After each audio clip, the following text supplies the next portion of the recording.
Araw ng Huwebes nang mapagpasyahan kong lumabas para bumiyahe bilang isang MC taxi. 5:30 ng umaga, umalis ako sa bahay. Dumaan nga pala muna ako dito kay ate para bumili ng nilagang saging na saba. Masarap ito sa umaga, pwede rin sa pangmeryenda, lalo na kapag may kape na kasama. Palabas nga pala ako dito sa amin at dahil medyo may kasikipan yung daan kaya bigayan na lang talaga. Sa looban pa kasi yung sa amin, kaya papunta ako ng labasan.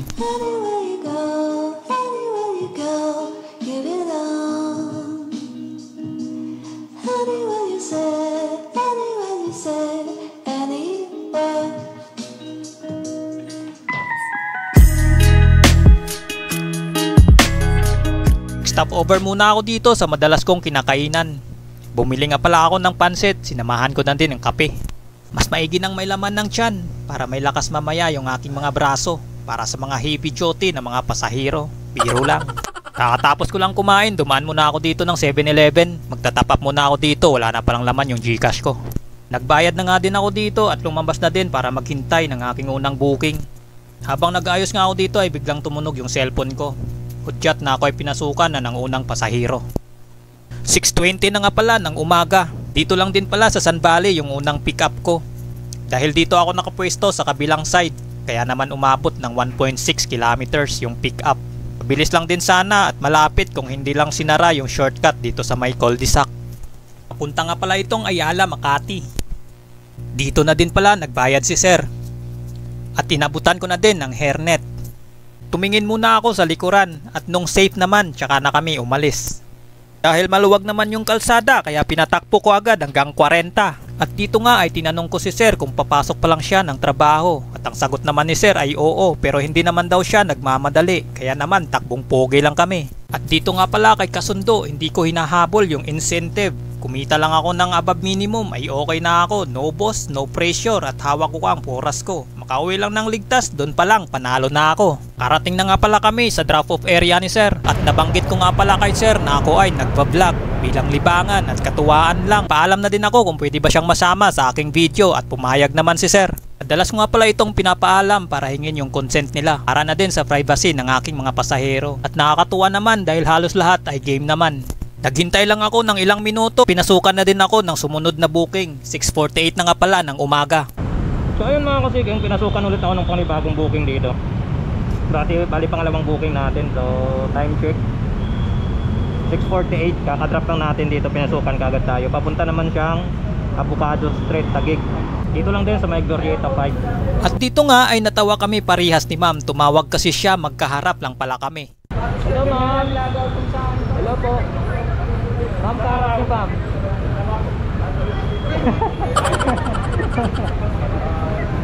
Nabutan ko na din si ma'am ng hairnet. Kinuha ko na din yung bag ni ma'am at nilagay sa box ko para maging komportable siya sa pagsakay. Nung okay na ang lahat ay umalis na din kami. Nabanggit ko nga pala kay ma'am na taga-Taguig din ako. At habang nasa biyahe ay nagkwentuhan lang kami ni ma'am kung saan nakwento niya nga tungkol sa trabaho niya na kahit mahirap ay kinakaya niya alang-alang sa pamilya niya at sa mga expenses at mga bayarin. At di kalaunan ay narating na rin namin yung drop-off area.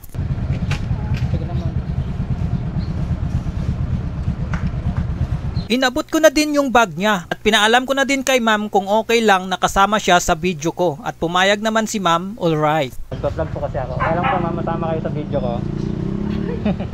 Bino-voice over ko lang to ma'am. Okay lang po. Okay, thank you ma'am. Ano lang to ma'am? 113 po. Pariangala. Ay, thank you ma'am. Salamat mama. So ayun mga kasiging, 113 lang yung fare ni ma'am. Pinigyan niya tayo ng 100 10, 20 145. May tip tayo ng 23 pesos. So ayun nga, dahil 113 pesos lang yung fare ni ma'am, pero binigyan niya ako ng 145 pesos. Alright. Kakadrop off ko lang nang pasukan din kaagar ako ng panibagong booking. 1 kilometer nga pala yung cap distance. 7:40 na nga pala ng umaga. So ayun, pinasukan ulit ako ng pangatlong booking. So 1 kilometer yung pick up. Dito na nga din ako sa pick up area. Nabutan ko na nga din ng helmet si ma'am. At dito nga ay napansin ko na malusog si ma'am. At masasabi ko nga na hindi uso sa pasahero ko ang salitang diet. At dito nalaman ko na sa tamang tao daw pala siya. Kaya naman napasa na all na lang talaga ako at natawa naman si ma'am. At dito nga habang palabas na kami ay natuwa ako kay ma'am kasi ginaid niya ako kung saan yung mas malapit na daan. Kaya naman napabilis yung aming pagdating sa aming paroroonan. Di ko nga pala ininda yung gaan ni ma'am, mas inalala ko pa yung motor ko. Biro lang. Buti na lang talaga kumain ako ng pansit at nilagang saging na saba kanina. Pagkababa ko nga sa aking pasahero ay pinasukan din kaagad ako ng panibagong booking. Simula dito sa Taguig, papunta naman itong Kupang, Muntinlupa. Bali may pumasok na rin kaagad sa akin na booking. So papunta naman po itong Kupang, Muntinlupa. 50 meters lang yung distance. Sobrang lapit lang ng pick up dito lang sa may FTI sa ilalim ng tulay. Nakaabang na kaagad si ma'am kaya agad ko din tinanong yung pangalan, panigurado lang baka iba kasi yung may sakay ko. 2 bisis na din kasi itong nangyari sa akin. Inabutan ko kaagar ng hairnet at dito na din pala nagbayad si ma'am para mamaya bababa na lang. Tiningnan ko nga pala yung fare ni ma'am para siklian pero sabi ni ma'am ay wag na daw kaya may tip na naman ako. Alright. At nang ready na si ma'am kami na din ay umalis. Bumusina muna ako para magbigay babala sa bus na nasa likuran ko. Baka kasi biglang umabante at kami ay maging sandwich sa daan. Piniga ko kaagad si lenyador ng motor ko at dahil maluwag na naman yung kalsada kung saan ito yung pinakagusto ko. Sinagad ko kaagar ng 40 takbong pogi lang sabi nga ng iba. Di baling hindi pogi basta maingat lang magmaniho. Doon pa lang panalo na. Lagi natin isipin yung ating pasahero na sakay. Turing natin ito na parang pamilya na din natin, wag puro sarili lang. So yun guys, nababa na ulit natin dito yung ating passenger. Hindi ko na naman na-on yung camera. So time check natin, 8:04 na po ng umaga. Habang naghihintay ako ng booking ay napansin ko nga pala na makulimlim na naman ang kalangitan. Nagsapatos pa man din ako, dapat pala nag-crocs na lang ako. Medyo makulimlim yung ating panahon ngayong umaga. Sana hindi umulan. Nagsapatos pa naman ako, hindi ako naka-crocs. So ayun po, pinasukan ulit ako ng bagong booking papuntang Bonifacio, Taguig. So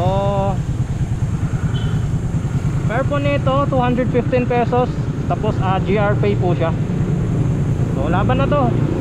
Kaya tumambay tayo dito ng matagal. Na-pick up ko na pala yung pasahero ko. Nag-aayos lang ako ng helmet ko. Daan nga pala namin is Service Road, tagos ng Luton Avenue. Makalipas ang ilang minuto ay nasa BGC na din kami. Kinuha ko na din at iniabot kay ma'am yung bag niya at nag-thank you sabay sabing see you until next ride. Alright. Alright mga boss, okay na, na-pick up na, drop off na natin yung ating isang, hindi ko na maanong ilang booking yun. So dito tayo ngayon sa BGC. So from Kupang siya, papunta rin ang BGC kanina. 215 pesos yung kanyang fare. So GR pay ko pala ito. So abang lang ulit ako dito ng panibagong booking. So almost 15 minutes na tayo dito mga katiking. Wala tayong hindi tayo pinapasukan ng booking. Almost 15 minutes na din ako dito sa BGC at hindi pa rin ako pinapasukan ng booking. Kaya nagpasya na akong lumipat ng pwesto. Pupunta ako ng market. Nang makarating ako ng market ay hindi pa rin ako pinasukan ng booking. May mga oras talaga na matumal. Alas 9 na nga pala ng umaga. Makalipas ang mahabang minuto ay sa wakas pinasukan na din ako ng sumunod na booking. Tinawagan ko na din muna si ma'am para ipaalam kung saan ako nakatigil. Hello po. Hello ma'am. Ma'am, dito ako sa may dito ako sa may stoplight banda. Bawal po kasi kami dyan ma'am, pinaalis po. Stoplight po. Dito po sa may tapat ng sa may malapit sa Trento. Opo ma'am, dito lang sa may Takase or Jayco.